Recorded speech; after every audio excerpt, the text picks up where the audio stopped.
Hello and welcome to Ask the Expert In-House versus Third-Party Financing with Dr. Jason Gladwell. I'm Sarah, and I'll take care of just a little bit of housekeeping before I turn it over to you, Dr. Gladwell. This is a CE earning course, everyone, so we do need to have you take care of just a little bit of admin to get your CE credit. The first is, I'm going to put in the chat right now the registration link. I know that some of you are very likely watching with your team from a shared device. If you are watching on another person's device right now, you are not going to get the CE credit. Only the device that's registered and logged in will get that CE credit. So if I just put in the chat the registration link, so do that within the first 15 minutes in order to ensure that you get your own CE credit for today's session. And then after the session, about 2 days after today, you will, at the same email that you used to register for the course, you will get an email about a course survey. Click through that course survey, just takes a moment. That's how you'll get your CE certificate. If you have any questions about CE, you can put that in the chat. That's really the only reason we're going to need the chat today, is for technical questions like that. Otherwise, if you have this is a very open session today. So if you have a question for Dr. Gladwell, just go ahead and raise your hand. You'll see the little raise hand emoji there, and I will unmute you, or you can type your question into the Q&A. All righty, that's it for me. Take it away, Dr. Gladwell. Hey guys, welcome everybody. Appreciate you guys spending your lunch hour, for most of you, kind of helping look through what we're doing with third-party financing as well as in-house financing differences. This is the global speakers agreement that we have to talk about, just in case I say something crazy out of pocket that a line doesn't agree with. Not all of the things that I'm going to say they may like. So there we go. We can move past that one. So today, again, we're going to talk about orthodontic financing, and ortho financing in an ortho office versus a GP office. I mean, drastically different and different across the board altogether. And so the purpose of today is to give you guys some time so I can kind of walk you through what we see on the office level, kind of, from a higher level as well, what we've seen in different, GP offices around the country, as well as inside Lightwave and outside of Lightwave, and then really, kind of talk through some of the issues that you all have, and hopefully kind of come to some agreement on how we can, start more patients by offering some kind of more flexible financing, and maybe put to bed some of the myths that come around from, kind of if you do in-house financing versus third-party financing, anything like that. So really important, we've got, I think there's like 20 something slides here. I do not have to get through any of these slides whatsoever. As long as you all take something away from today in this hour that we've got together, that's all I care about. So if you have a question, if you want more explanation, please raise your hand or do whatever you got to do in the chat to make sure that we stop talking, and then we'll pivot the conversation to make sure that you get your questions asked. All right. So I don't care about getting through these slides. I just care about you guys understanding kind of what we want to do. All right. So when we talk about orthodontic financing, I'll give a little bit of backstory about kind of my thoughts on it. When I came out, I started my first practice in 2007, which if any of you guys were practicing then, you remember that it was a really shitty time to start a practice. Kind of the economy was collapsing. Things weren't exactly looking up. And, so when I was evaluating what we were going to do, I took some time to look at what everybody else was doing. And one of the things that I noticed, and again, my background is kind of business management, economics, accounting, marketing, right? That's what I studied in undergrad, then took the prerequisites to get into dental school, went to residency, and here we are.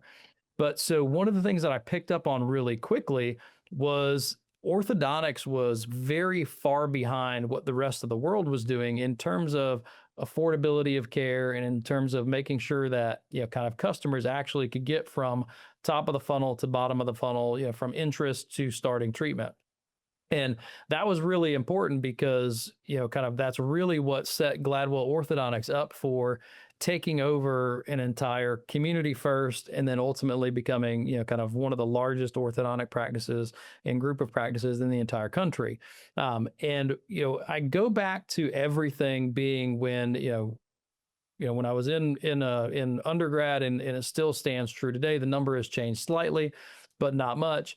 One thing that I read was the average patient at any one point in time has roughly around $300 of disposable income. Right. That's a really important number because what that tells us is, a lot of people look at orthodontic treatment as a luxury, right? And then we'll talk about that in a little bit. But it's super important to understand the constraint that are facing kind of our average orthodontic patient. Now, we've been through up markets, we've been through down markets, we've been through, every market over the last 20 years. And when we're talking about teenagers and kids, demand stays pretty flat, right? So parents are typically always going to do what they need to do for their kids. It's when we start to talk about the young adult, the kind of middle-aged adult, and the older adults that we really see kind of some when the economy turns down, really pull back from the market in terms of them wanting to have the services. And we're kind of in one of those periods right now. Gas prices are $5-6 a pump, a gallon at the pump. Everything is a little bit more expensive. And when people, kind of view something as a luxury good, we have to make sure that we give them a way to make sure they understand it's affordable. Otherwise, they're just going to back away from it completely, right? So that's really and truly the purpose of what we're talking about today. We picked this topic months ago, and it just happens that right now it's of immense current value. So we'll kind of keep talking through that. So when we do a lot of, asking everybody, hey, what are you worried about? What are you looking at? 4 regions inside Lightwave. This is kind of, a couple of the problems that we see. Lab bill timing shock, production reporting pain, no standardized menus, compensation lag. And all of these have, kind of different triggers, different reasons, and different things that we're worried about. When we talk about the lab bill, again, we have terms on what, every office has terms. I don't think anyone that's buying Invisalign has 30-day terms, right? 90, 120, 6 months, it's the terms are variable depending on who you are and kind of how much volume you do. Inside Lightwave, we've got, kind of standardized terms there, which really helps. But you do have to plan for that, right? We know what's coming. And the good news is we're going to break down how a case goes in terms of kind of, how you're paid back at the practice level. And, for, 15, 20 years almost, the lab bill has been a lot of people's number one objection. And they can't get past seeing how, you can still make, very, very good money. I'm, sitting proof of how you can do that despite having a big lab bill, right? It's all about efficiency. It's about numbers, but it's also about kind of planning ahead. When we talk about compensation lag, the compensation between a general dentist and an orthodontist is one of the biggest differences that there are, other than scope of work and what we do. And I completely understand the position that a lot of GPs come from. However, if you guys want to provide cases and you want to provide Invisalign, the one thing that you're going to hear me say all the time is, you have to look at who your competitors are, right? And we live in a day and age when information is at everybody's fingertips. There's really no kind of hiding from that. You look back when pre-internet days, when people had like used car sales and things like that. There was a lot of lack of transparency in the market for what a car would cost. Well, now you can go, if you want to buy a car, you can go anywhere and look at what the price of a car is, right? So what that did to used car prices, new car prices, it really kind of condensed everything down and made people compete based on value, based on inventory, based on kind of service, things like that. Well, in orthodontics, the same thing has happened, right? So there's so much information about Invisalign, about pricing, about flexible financing terms, about what competitors are doing. Patients aren't stupid, right? And so they're going to figure out exactly what's happening in the market. And as a GP providing Invisalign, you're already kind of a little bit behind the 8 ball compared to the average adult patient, and that understands, maybe had Invisalign or not Invisalign, but braces as a child. And they expect to see that from an orthodontist, right? So we're kind of fighting somewhat of an uphill battle. Now, one of the things that you can do to kind of, level the playing field is make sure that you're talking, consistently about the partnership with SPP, how you partner with orthodontists that actually do more Invisalign than anybody else.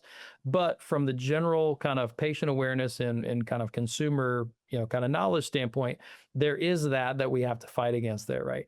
But so you got to understand what orthodontists are doing from the flexible financing standpoint. And really that's going to be kind of the key to what you have to do if you really want to compete on a larger level. And we've seen that across, 100 offices that we've worked with over the last 5 years. The offices that get as close as they possibly can to a true orthodontic model are the offices that win the most and the fastest, right? So if you're looking for a really big gain, the closer we can get to that, the better off we're going to be there. Right. So when we talked about luxury brands, we talked about dips in the market, we talked about kind of adults tending to pull back when the market goes down. And I really want to highlight this. Affordability is definitely perception and it's not the reality. People always find ways to pay for what they want, right? You look at kind of consumer spending habits, even in bad economies, people are still spending a lot of money. It's what they value and it's what you can make them kind of see that they can afford. And flexible financing will really, really help kind of both of those fronts there. All right. So when we're talking about scripting, which we're not talking about a ton today, but if we're talking about scripting, it's really about making sure that a patient understands that this treatment is not just cosmetic, that this is something that they really actually need. And what we really want to talk about is, kind of what is the price they're going to pay if they don't get the treatment, right? What are the opportunity costs that are going to go away? What are the future costs that are, from additional dentistry, cracks, fractures, breakage of teeth, worn teeth, all that stuff, right? So we really want to make sure that they're not seeing it as a luxury item, but they're seeing it as something that they actually need. And that's all about the scripting and how you present that. Right. So again, why financing equals conversion. And this just goes back to everything that anyone's ever wanted to look and kind of buy. The number one objection isn't fear of treatment, right? It's not, oh my God, can I do this? It's not, oh, I wonder if it's going to hurt. And typically it's not even the treatment time, which a lot of people think that it is, right? The average American, like we talked about, has a very low amount of disposable income at any one point in time. And in a GP office, you guys have been working with a broken model for decades, in my opinion, at least in terms of orthodontic treatments, right? And most GP offices in the country still they have this mindset where they want all of their lab fee up front, right? And they're looking at this as a risk factor. They're saying in their mind, because they don't do a lot of treatment, they haven't had experience with braces, they don't do a lot of clear aligners, and they're thinking, oh, well, I got to get paid immediately on this plastic, otherwise someone could rob me. Well, the reality is you're never giving someone all of the aligners all at once anyways, but two, like the data will just show that that is without a doubt incorrect. It just does not happen in any segment of the market, not to a high degree. Are we going to get patients that can't pay us, don't pay us, whatever? Of course, right? But that is kind of that's the unicorn. That's not the horse, right? It's the exception, not the rule. If we're decreasing our barriers to financial kind of commitment, and we're looking at it very differently, then you're going to increase your conversion rates. Like, so at the Go offices, we don't look at a down payment as security or safety or trying to recuperate the lab bill. All we're looking for is a commitment from the patient that they want to move forward with the treatment, and that's its purpose, right? Sometimes we do no down payment for patients. I don't love doing that a lot, but if I've got a patient and a family that's been with me for, years and they've been great and they write us good reviews and they take care of us and they just need a little bit extra help, sure, I'm either going to extend the payments out a little bit longer in terms of the amount of months, or I'm going to decrease the down payment more than I should, or I'm going to delay the down payment. Sometimes we'll delay a down payment until they get a tax refund, until, kind of beginning of the year, until the next pay cycle. So we try and be, very, very flexible with all of our financing options to make sure that people are in a good spot to where they can actually afford the treatment, they get started with the treatment, and we want them started the same day, the same week, not waiting, 30, 60, 90 days for, kind of how they want to do that. So, when we talk about this, and typically Emily will go through this section because she does a much better job than I do at it, but we can use some assumptions here, right? The average treatment fee, $6,000. Your typical insurance benefit is going to be anywhere between $1,500 to $2,500. If you're really, really lucky, and you guys do need to watch out for this, occasionally you will see someone with a $3,500 to $5,000 insurance benefit for ortho. what I would suggest is if you ever do see one of those unicorns come into practice, figure out exactly who the employer is and directly target that employee, like that employment, area, whatever. It's a Walmart, Lifetime Fitness used to be one for us, and try and get as many patients as you possibly can. And you craft your marketing message based on, hey, look, you've got such a high, insurance benefit. You'd be basically a fool not to come in and use it. And we can walk you through all that. But anyways, you're looking at an insurance benefit, $1,500 to $2,500. And for us, we want the average down payment to be right around $380, right? That's a really, really easy down payment option. And again, you got to remember the average patient walking around has very little disposable income, right? So if we look at that, the remaining balance would be 4120, and if we finance that over 18 months, that's 228.88 a month. That's a really affordable orthodontic treatment for a lot of people. And again, it's that last line that we're talking about there, that 228.88, the monthly financing charge. That's really the number that we want to key in on with people, and we want to make sure they're comfortable with. And every other number I would tell you, you can change to make sure you get to a number that they like on a monthly basis, that they feel comfortable with, that they feel like they can afford. Right now, the lab bill, we're gonna use 1,900 as an example, and nobody on this call is paying $1,900, right?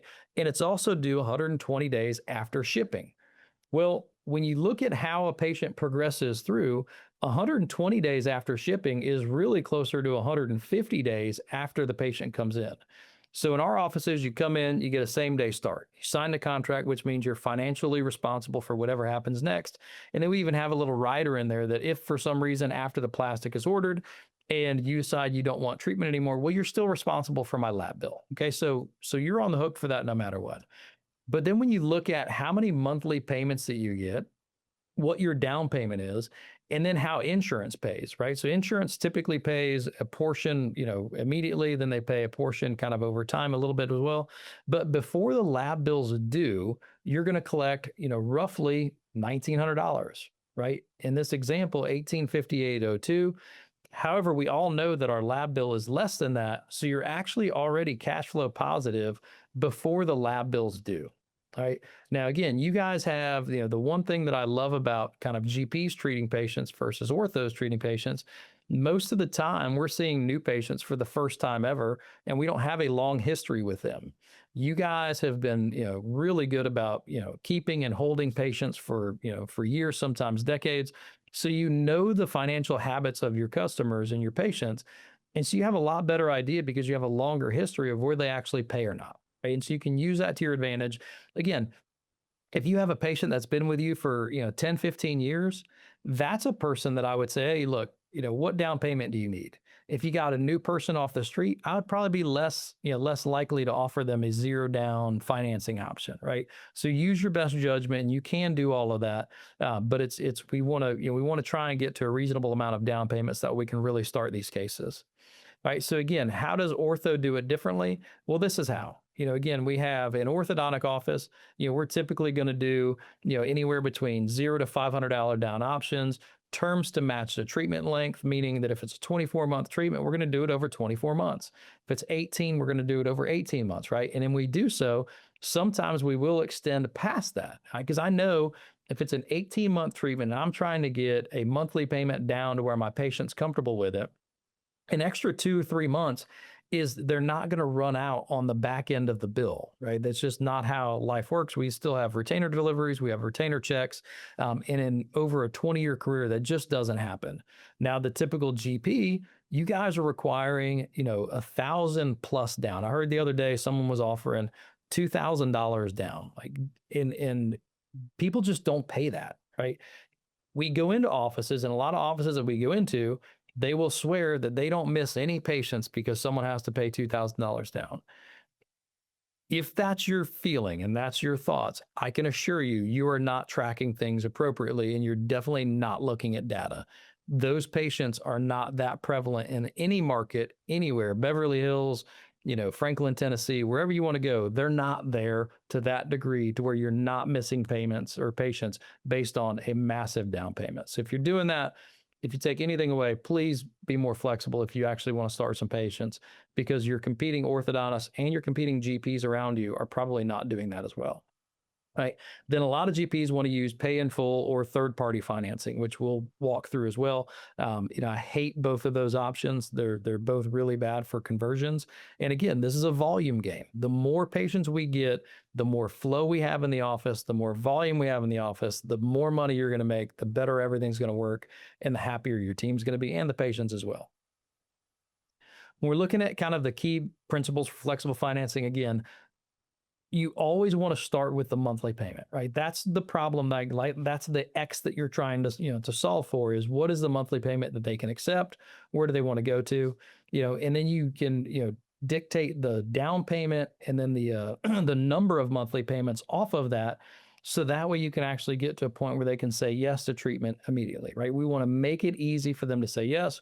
We want to remove as many barriers to treatment as we possibly can. And financing is the number one barrier for people to get started with treatment. So we want to make that as easy as we possibly can. All right. Again, this is something where you guys should look and work with your team internally. If you have thoughts, if you have questions, once you put together a financing menu, if you want to send it to me, you want to send it to my team, please do so. We'll look at it and I'll tell you, I'll say, hey, look, this is what I think it's going to do. This is where I think you're going to, you should make some changes. Or, hey, look, this looks great. Let's try this for a quarter. And that's the thing that I really want people to understand on this call. Whatever choices that you're making now, you don't have to stick to them forever, right? So if we try this and say you leave this call and you're like, you know what? He actually made a little bit of sense for once. I'm going to try more flexible financing options. Try it for the next quarter. If none of your patients pay you, I'm sorry, I guarantee that won't happen. But then we can also pivot again the next quarter, right?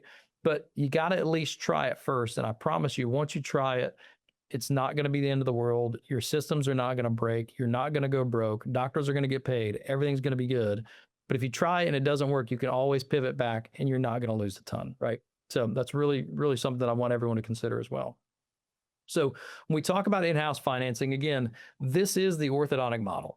I mean, I don't know of any orthodontists right now that charge interest for it. We are the exception, and we just introduced this probably last year. We don't charge interest to patients on their normal payments. However, if say we have a treatment case that's 18 months, we will typically extend that to 22, 24 months as a courtesy to the patient to make sure they get started.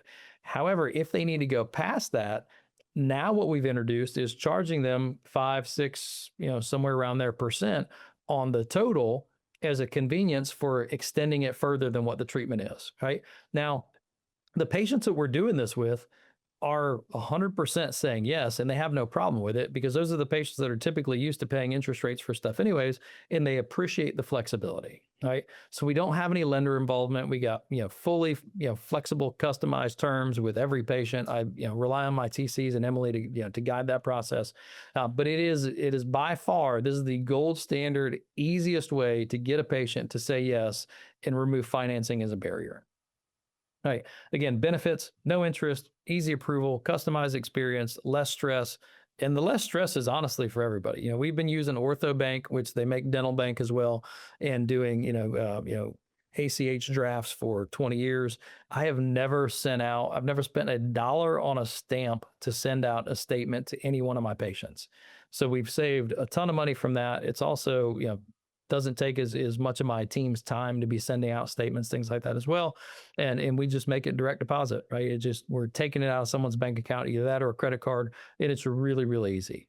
For the practice, again, higher case acceptance, stronger relationships, competitive advantage over your competition.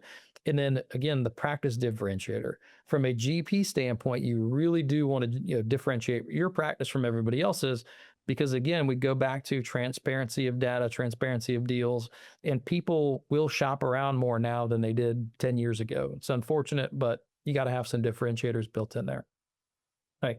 So, this is I'm going to share with you guys kind of the Lightwave Dental in-house financing plan. Of all the DSOs that we work with, that we are this is the only one that I know of that's actually been successful in putting together a really good plan that kind of really solves the problem of in-house financing for a bigger group. All right. So 0% interest, always, no hidden fees. The second you try and put hidden fees on a patient, you're going to ruin the relationship. And those are the patients that are going to try and backdoor you at some point because they feel as they should. You try to take advantage of them. You weren't honest with them. So we just want to stay away from that. Right. So what we do is a max loan of $12,000, and there's some tiers about kind of what your down payment can be based on kind of how much they're borrowing from you. But it's a really easy process, right? Patient says yes, you set up the plan. Again, these are these tiers that I was talking about. Under $6,000, which is typically the average GP ortho treatment plan and value, and is what it should be. The minimum down payment is $250. I promise you, if you go to this plan, you will start more cases, right? And it's a very easy. I helped put this plan together. We worked as an entire team. This plan works, and it gets as close to an orthodontist as a GP has ever been in their life in terms of being able to offer in-house financing, right? Very easy terms, everything is there. So if you haven't tried this, take a picture of this. We've sent this out in numerous communications. But if you want to model something for your own office, if you're not in Lightwave, you want to model something, this is a really good thing to model out after. The offices that are using this, it is working very, very well. All right, so it's a great way to step around the barrier of financials for a patient that wants to get started with treatment. All right. Let's talk about third-party financing for a while. And I'm kind of flying through this because I do want to be able to talk to you guys and answer some questions there about kind of what's going on, what to use, what not to use. I personally hate third-party financing. And again, like that's something that GPs are kind of much more used to doing. I hate the idea of giving up 5 to 10% of my case fee just to get my money quicker. Right. When I look back at my collection percentage over almost 20 years, it's over 98%. What that tells me is, I get my money. So why would I ever give up 2, 3, 4 points, on the treatment when I know that my default rate is 1 to 2%? Right. A lot of people want to use this again because they get their money really fast, which I get, but I would much rather sit back, have the waterfall effect, collect more money later. I'm not in that big of a hurry to get it. And we're going to get it based on the numbers. And we see that happening all the time. All right. So third-party financing, again, external lenders, Care Credit, Sunbit. I mean, you name it, there's 1,000 of them out there. Typically the third-party financing people will come in, they'll pitch you on this amazing idea about how you're going to get all these new patients. Everyone's going to be accepted. Patients are going to love it. But the reality and practice is patients don't. Right? The vast majority of us do not live in an area where people are just, kind of, it's commonplace to have large interest rates associated with a purchase. And you talk about like rental furniture places, you talk about, kind of where people are, rent to own their cars and just different things like that. That's typically not the markets that we're in. And so when you try and sit down and you have to disclose this stuff to patients, you cannot get them to sign paper without seeing what the actual interest rate is and all of the details, right? You can get yourself in a ton of trouble really fast if you try and do that. But when patients see that and they understand, again, transparency in the market, they know the orthodontist down the street where one of their kids may have went or their neighbors go or their sister's kids go. They know they're not doing that, right? So it's definitely not going to help you compete. The only way it's going to differentiate your practice is in a negative way, which we don't want because that's not going to get patients coming in the door. Are there some times to use third-party credit? Of course there are, right? We don't want to completely go away from this, and we certainly will offer it at times. I would guess it's maybe 1%, if that, of our patients at Go that actually use this. And it's typically the patients that come in and they've had, long care credit history because they've got 37 cats and every one of them needed spinal surgery at the vet, and those vets are amazing at taking care credit. Right. However, for orthodontics, we just don't see it a lot, right? So, patients typically pay a lot of interest. They see that, they back away from treatment, and it is not the bridge to getting started with conversion that anyone has said. I've seen, 1,000 offices in my career. I've never seen one built by Care Credit, Sunbit, or any of the other third-party platforms the way that in-house financing and 0% flexible terms have built offices. So we look at pros and cons. Pros, you get immediate payment to the practice, which is great, I guess, if you need that, which most people actually really don't need that. The difference is you're for that immediate payment, you're giving up 5 to 15%. You know, less administrative work, but the administrative work isn't that hard, especially if you put everyone on direct deposit and you get everything there. The cons are, the credit barriers, high hidden interest rates, less flexibility. Even when they offer, in a lot of these third party financing will say, well, we have a 0% option. Okay, well, you do, but the terms of that 0% option are not anything that people are going to accept. Their 0% option typically comes with a really high down payment, a really high monthly payment, and zero flexibility. All the things that will kill a deal, right? Your monthly payment, your down payment, the length of payments, all three of those are crucially important to being able to make sure that you get the patient started. And even the best third party financing team that I've seen, their 0% options are really, really hard for patients to say yes to. So again, not anything that I would ever recommend. All right. So when we're talking about orthodontic case acceptance, credit denials, lose patients, everyone says, oh, we accept everybody, but they really don't. Interest concerns, hesitation. And again, we talk about when you're in a consult and you put something like that in front of a patient, typically that does mean they're going to have to go talk to a spouse. They're going to have to look at this. They're going to put more thought into it. And when they put more thought into it, a lot of times that thought is going to lead them footsteps into somebody else's office. And then it's just a pitch game there, right? Or is someone else going to be more flexible with financing than you are? If it's an orthodontist, yes, game over, you lost the patient. Right. Again, not ideal for families, younger patients. Again, just it totally results in lower treatment starts, which is the exact opposite of what we're trying to get to there. Right. So when we talk about control and patient experience, in-house financing gives you full control over the terms, flexibility over adjustments, and really does build the practice by, kind of increasing the trust and loyalty of the patient base. Third party is rigid terms, transactional experience, which it is, and then it's a transactional outcome because we have a lot less, patients getting started there. Um, you know, so from a risk management, again, this is where people say, well, I'm uncomfortable offering credit to patients because I don't know if they're going to pay me. Again, I can show you guys my collection percentages over, almost 2 decades. It really is not the monster in the closet or under the bed that you think it is. And again, if you offer low barrier of entry, you treat your patients well, you're not giving them all their aligners all at once, right? They're still coming back to see you. We use OrthoBank. I've used OrthoBank. I would probably stop practicing if I had to go away from OrthoBank just because it's so easy. My team is so kind of used to it. It's on autopilot. What they do with OrthoBank, and I think they do this with Dental Bank as well, same company, it's owned by OrthoFi. A patient picks one of 4 different days per month that they actually want their account drafted, right? Really, really easy. If for some reason their credit card or their bank card, kind of gets declined on that time, OrthoBank will actually make the first couple of attempts to fix that.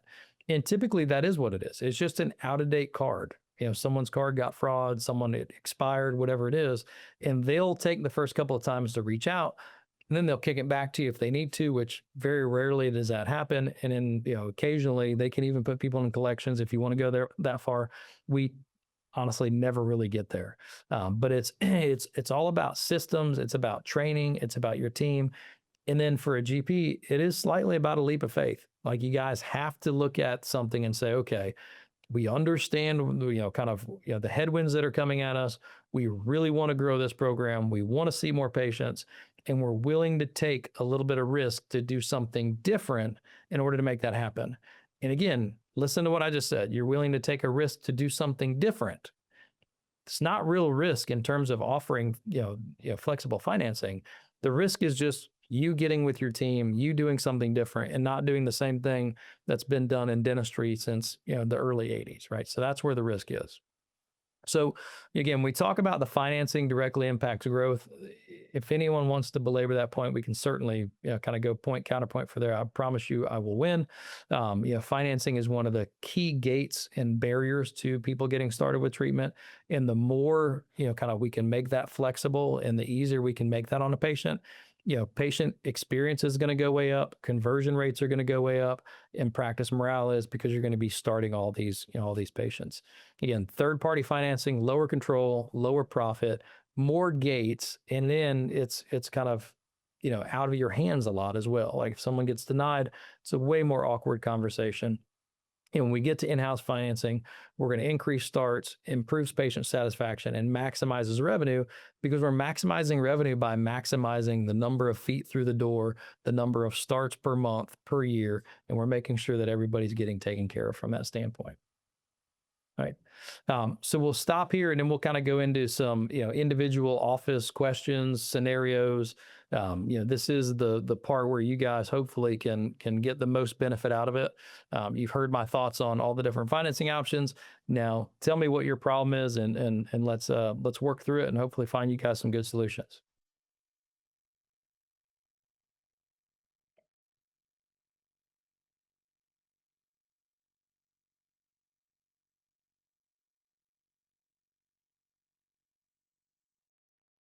Or Okay, we can get lunch early. no questions coming up yet.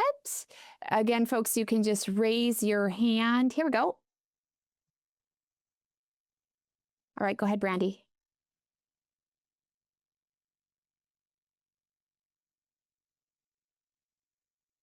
I think you're on mute, Brandy. Yeah, you should be able to unmute now, Brandy.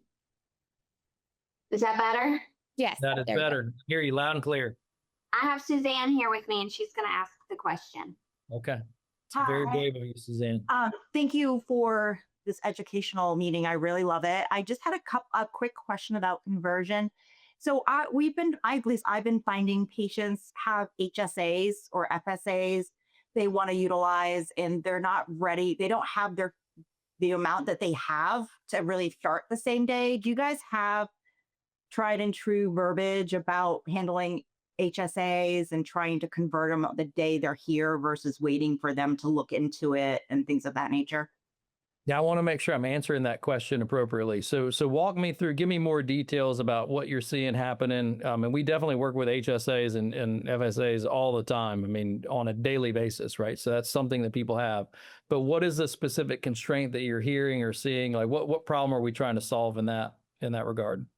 Well, I'm looking for any verbiage you may have. So basically, patients are coming in, they're excited to start, but they don't have their HSA information. They're like, oh, I need to look into how much I have. I should be able to take care of that in full.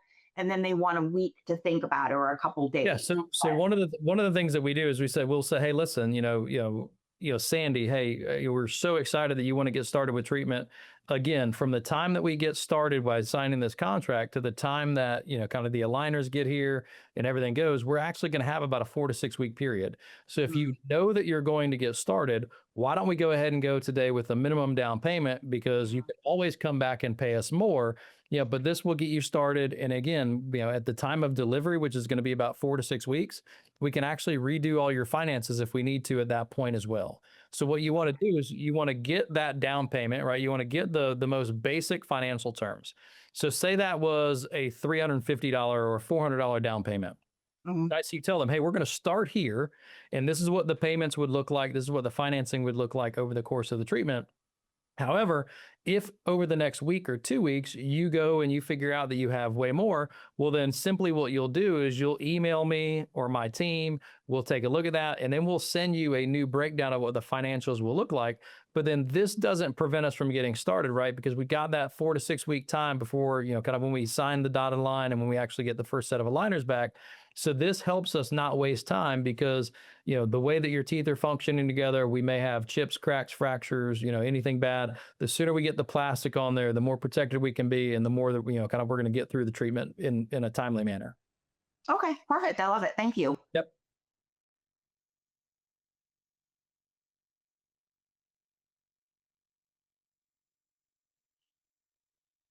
Okay, let's see if we have any other questions. Come on out. Be folks. brave. Someone's got a question. You join the webinar.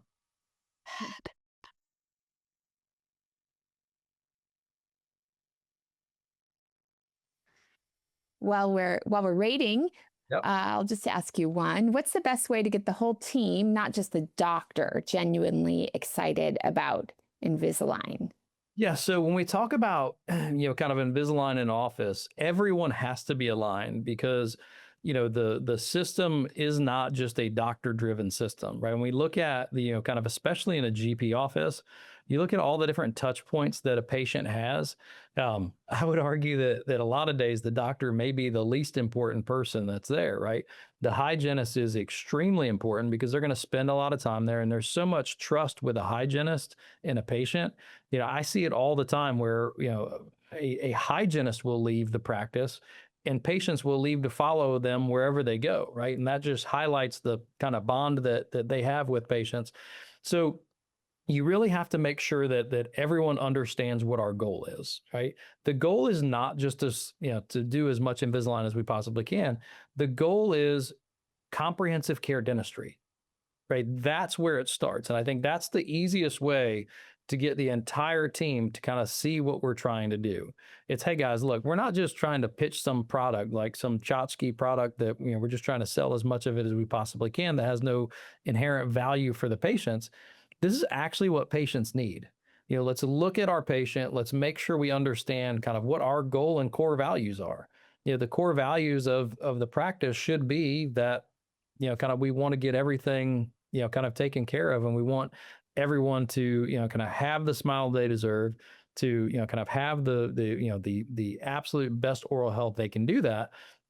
And if you neglect ortho and malocclusion, you really never get to that level, right? You never get to the point where, kind of you're really, serving your patient the best that you possibly can. And I don't think that goes with anyone's core values. Like I've never been in an office where someone's core value is, well, we're just going to treat some of the things. So, we're just going to treat what's convenient for the patient, what's convenient for us, and not really what they actually need, right? So it's just making sure that everyone has a really good understanding and a solid core understanding of the why behind what we're doing, and that it works, right? I think that a lot of team members may have went through Invisalign themselves, may have worked at another office, and in their mind, they may still say, well, I'm skeptical of how it works. And that's good, right? We never want any of our team members to be kind of trying to push a treatment modality that they're not 100% confident in, but the onus is on that team member to actually seek us out and let us show you the cases, let us show you kind of the evidence of how we know definitively that this does work. It is safe. It is the best treatment modality for patients. It's cleaner, it's easier, it's more comfortable, and we can be very flexible with the financing options and really make sure everyone gets kind of the why of why we're offering this treatment to people. Very good. Cool. Any other questions there? Nothing coming up in the Q&A.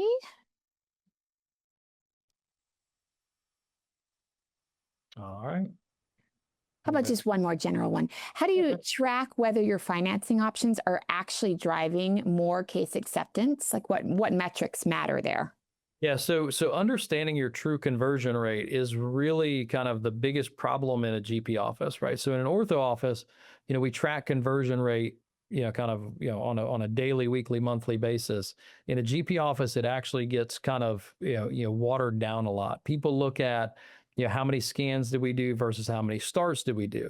And then they look at that as a conversion rate, which really isn't a true conversion rate. When we talk about conversion rate, what we're looking at is, and think about it this way, if 125 patients come into the practice as new patients, we'll start there. And of those 125, 100 of them are offered a financial sheet, right? So 100 of those patients, we say, hey, Invisalign would be great for you. This is how long it would be. This is how much it costs. Here's a financial sheet. So whatever percentage of those, if it's 87 of those say yes to that, then you got an 87% conversion rate. Right? So it's really easy to do in an ortho office because everybody's coming in as a new patient. So in a GP office, when we're having one-off conversations with hygiene patients, with restorative patients, and then with new patient exams, like it does muddy the waters a little bit, but it doesn't really, because all you have to do is look at the number of financial, sheets that you've presented to people. In a GP office, sometimes you're going to have a conversation with a hygiene patient Then you're going to have another one with them 6 months later, and then you're going to have another one with them 6 months later, right? So ultimately, you have to track kind of the number of visits and what's happening there. But we look at it as, kind of how many patients did you offer financials to? How many said yes? And that's really going to show you, okay, well, we offered financials last month to, 50 people and 5 said yes. We offered financials to 50 people, this month and 25 said yes. Well, when you're not changing everything all at one time, you can isolate what your change was, and you can make an assumption that if you start to see the numbers go up, which you will, based on your flexible financing, then that's actually kind of solving the problem that you may or may not have realized how big it was.